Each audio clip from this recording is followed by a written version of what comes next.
एक बुजुर्ग और दयालु चिड़िया की कहानी।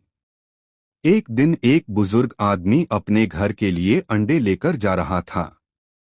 रास्ते में एक शिकारी चील आई और उसके हाथ से अंडा छीन लिया। चील के पंजे से अंडा गिरा और टूटकर बिखर गया।